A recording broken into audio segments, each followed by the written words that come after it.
그래서 사실 이러한 여러 가지 요소를 고려를 했을 때 이 장내 세균총을 바르게 만들어내는 건 결국에는 딱 하나만 기억하면 되는데 적절한 환경을 만들어주는 것.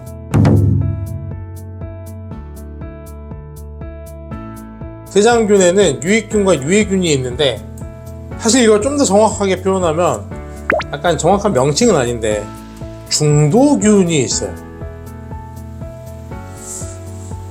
이게 비율로 따지면 대략적으로 이게 10 정도 되면 중도균이 한 80 정도 되고 유해균이 한 10 정도 돼요. 그러니까 뭐 정확한 수치는 아니에요. 대략적으로 이제 뭐 이게 유익균과 유해균은 적고 중도가 많다는 이야기인데 재밌는 현상이 하나가 있어요.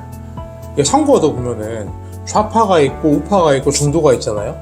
그래서 중도층은 어느 여론몰이에 따라서 한쪽으로 딱 쏠림이 발생하고 그 중도층의 쏠림에 따라서 선거의 방향이 결정이 되잖아요. 얘는 똑같아요. 얘는 별로 성향이 없어. 만약에 여기서 유익균이 12 이렇게 세지잖아요. 얘가 한 8 이렇게 되잖아요. 그러면은 갑자기 얘네가 여기로 싹 쏠려. 그래서 유익균의 활동을 막 도와요. 별 생각 없이 있던 애들이. 그리고 반대로 얘네가 8이 되고 갑자기 얘네가 12 정도로 늘잖아요. 그러면은 중도균이 이쪽으로 막 쏠려. 그러니까 실제로 제가 이거는 눈으로 확인한 건 아니고 제가 예전에 대장 세균 검사, 분변 세균 검사를 쭉 해봤는데 처음에 유해균이 많다고 나와요. 그러다가 체질식을 시키고 안 맞는 음식을 끊게 만들고 그러면은 뭐 따로 프로바이오틱스를 먹인 것도 아닌데 생활습관의 변화에 따라서 유익균이 확 늘어나게 나와요. 물론 이제 균이 금방금방 증식해서 그런 걸 수도 있지만 사실 우리의 상식으로는 유익균을 프로바이오틱스를 넣어줘야지 이게 생착을 해서 좋아지는 거 아니야 라고 생각을 하는데 그렇지 않더라고요. 그냥 음식을 바꿔주는 것만으로 결국에 중요한 거는 환경이라는 요소가 중요한 거죠. 어떻게 유익균이 살아갈 수 있는 환경을 만들어주느냐에 따라서 유익균이 생착하기 쉽고 증식하기 쉬운 환경을 만들어주면 유익균이 늘어나게 되는 거고 반대로 유해균이 활동하는 거는 부패라고 하죠. 유익균이 활동하는 건 발효라고 하고 그러니까 쟤네가 발효하기 쉬운 환경이 만들어지면 유익균이 늘어나는 거고 부패하기 쉬운 환경이 만들어지면 유해균이 늘어나겠죠. 근데 부패하기 쉬운 환경을 한번 떠올려 볼까요? 첫 번째, 장의 움직임이 활발하면 부패하기 쉬울까요? 장의 움직임이 느리면 부패하기 쉬울까요? 느리면 정체되니까 그죠? 그러니까 장의 움직임이 떨어지면 그만큼 유해균이 활동할 수 있는 가능성이 높아져요. 그럼 장의 움직임은 척추가 바르게 돼야지 활발하게 움직일까요? 척추가 구부정해야지 활발하게 움직일까요? 척추가 바르게 돼야죠. 그러니까 척추가 바르게 되어야지 장의 움직임이 활발해지고 장의 움직임이 활발해야지 부패가 되지 않고 발효가 될 수가 있는 거죠. 한마디로 유익균의 활동이 증가할 수 있는 거예요. 그러니까 자세와 프로바이오틱스의 대장균의 비율, 구성 비율도 충분히 연관성이 있다고 볼 수가 있는 거죠. 그러니까 단순하게 우리가 프로바이오틱스를 맨날 먹는다 그래서 구부정한 자세로 앉아있으면은 장의 움직임이 정체되면서 부패하기 쉬운 유해균의 활동이 증가할 수 있어요. 두 번째, 원래는 소장 부위에는 위산이 계속 넘어가면서 유해균도 못 살고 유익균도 못 살아요. 그래서 소장에서는 원래 균이 거의 없는 상태가 만들어지는 게 정상이죠. 근데 만약에 이런 제산제를 많이 먹잖아요. 그럼 말 그대로 위산의 pH를 산성이 아니라 중성으로 만든단 말이에요. 그러니까 속쓰림이 덜해지는 건데 위산의 산도가 낮아지면, 그러니까 낮아지면이라고 표현이 바뀌죠. 산도가 낮아지게 되면은 점점 중성에 가깝게 되면서 위산이 약해지니까 세균을 못 죽이겠죠. 그러면은 원래는 정상적으로는 소장에 세균이 없어야 되는데 소장에 세균이 과도하게 증식해요.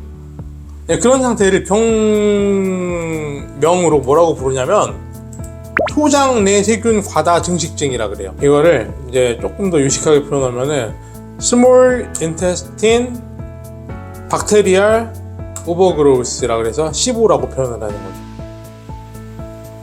이게 뭐냐면 소장에 세균이 막 많아지면 어떻게 되겠어요? 갑자기 소장에서 음식물을 부패시키기 시작을 하겠죠.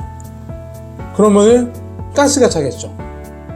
더부룩하고 방구가 많이 나오고 트림이 많이 나오고 갑자기 소장에 세균총이 이상해졌으니까 변비가 갑자기 시작되거나 설사가 갑자기 시작될 수도 있고, 그런 상태를 통으로 모아서 이리터블 보울 신드롬, 과민성 대장 증후군의 원인으로 작용하게 되는 거죠.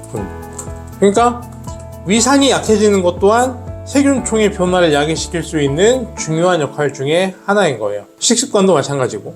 그래서 사실 이러한 여러 가지 요소를 고려를 했을 때 이 장내 세균총을 바르게 만들어내는 건 결국에는 딱 하나만 기억하면 되는데, 적절한 환경을 만들어주는 것, 이것만 기억하면 돼요.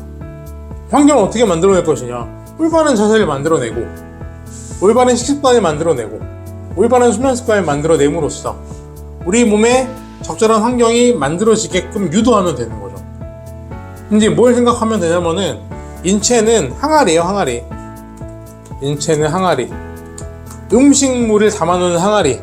음식을 넣었을 때 우리가 먹은 음식이 발효가 될 것이냐 부패가 될 것이냐는 결국에는 내 생활 습관으로 인해 만들어진 체내 환경에 따라 달라지는 거죠. 우리가 먹은 음식이 발효가 되는 상태로 만들어 놔야 되는데, 예를 들어 이런 거잖아요. 맨날 야근하고 짜증나고 술 먹고 담배 피고 스트레스 받고 안 맞는 거 먹으면서 구부정하게 하루 종일 앉아있고 운동을 안 하게 되면 이 사람의 체내 환경은 모든 게 부패되기 쉬운 환경으로 만들어져서 장내 세균총도 전부 다 안 좋게 되는 거죠. 근데 그런 사람들이 프로바이오틱스를 조금 먹는다 그래서 장내 세균총이 정상이 되길 기대하는 건 말이 안 되죠. 그러니까 우리 인체는 항아리인데 항아리에 김치를 넣잖아요. 그러면은 신김치가 되죠. 발효가 돼가지고 겨울이 지나고 봄이 돼 있으면 신김치가 되죠.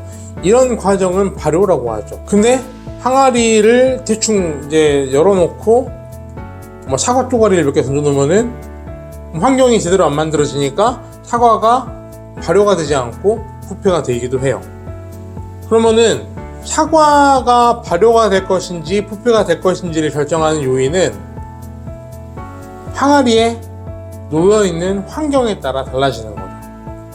그래서 항아리를 발효가 되기 쉬운 상태로 놔두면 항아리 속에 있는 사과는 발효가 되는 거고, 반대로 썩기 쉬운 상태로 놔두면은 항아리의 사과는 부패가 돼서 곰팡이가 피고 썩어버리게 되는 거죠. 중요한 건 인체도 그 환경을 만들어주는 게 중요한 거지, 프로바이오틱스를 먹어가면서 균을 넣어주는 건 사실 크게 의미가 없을 수가 있다. 그래서 지금처럼 프로바이오틱스라는 제품이 전체 영양제 판매 순위 3위를 기록할 만큼 엄청나게 판매될 거리는 아니다 라고 생각을 해요.